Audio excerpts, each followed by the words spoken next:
Hey, this is Chad with Infidel Body Armor. I want to talk to you guys today about pistols. So, Sun Tzu said, if you know yourself and you know your enemy, you can win 100 battles without a single loss. So, if you're like me, you're real good at one half of that equation. That's the equation about knowing yourself. So, I've spent hundreds of hours, I'm sure you have too, just surfing the web, reading about guns. You've probably read books, magazines, you've been to gun forums, and you've talked with friends, you've talked with experts. You want to know what the best gun system is for you, what you should carry, how you should carry it. You've been to the range, you've practiced, you've put thousands and thousands of rounds down the tube, and you know yourself pretty well. You know your limitations, you know how good you are. But how well do you know your enemy? That's what we're going to talk about today.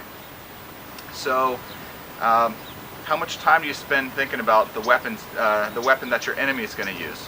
What kind of weapon is he going to be using against you? And how well is he going to be trained? So let's look at the top 10 guns used in crime as reported by the ATF. Number 1, Smith & Wesson 38. It's a decent weapon. Number 2, Ruger 9mm. Also a good weapon. And then we start getting into some guns that we typically associate with criminals. So the Lorsen 380, piece of crap. The Raven 25, also crap.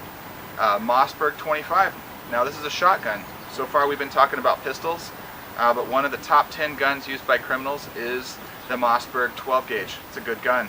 Cheap, but it's good and it works. Next is the Smith & Wesson 9mm. It's a good gun. Smith & Wesson also for number 7, the 357, also a good gun. And then we're back to the crap again, so the Brico 9mm, the Brico 380, and then the Davis 380. Now those are the top 10 guns used by criminals. So let's dig a little bit more. One report said that of all guns used in gun crimes, 28% were actually unloaded. 28% were unloaded. 5 were loaded with the wrong type of ammo. And only 57% were fully loaded, meaning the rest were just partial loads. So, what kind of ammo were they using? 51% were loaded with full metal jacket or round nose lead. 27% used jacketed hollow point. 18% had mixed ammo, and 4% used handgun shot shells. Let's dig a little bit more. 80% of the 9mm pistols used full metal jacket, while 75% of the 40 cal and 45 ACP were loaded with hollow point.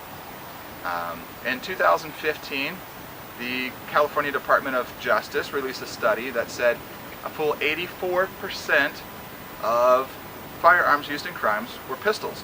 No surprise there. And the top calibers used for 2015 in California were the 9mm and 40 cal, followed by the 22 and the 45 ACP.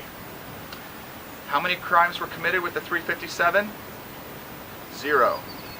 How many crimes were committed with the 44 Magnum in the whole state of California in 2015? Just 1 for the entire state of California. So here's my question. Why does the National Institute of Justice require level 3A to stop 6 rounds of 44 Magnum? Why do they require level 2 body armor to stop 6 rounds of 357? Let's look back at some more of these statistics. Remember that only 28% of those were loaded at all.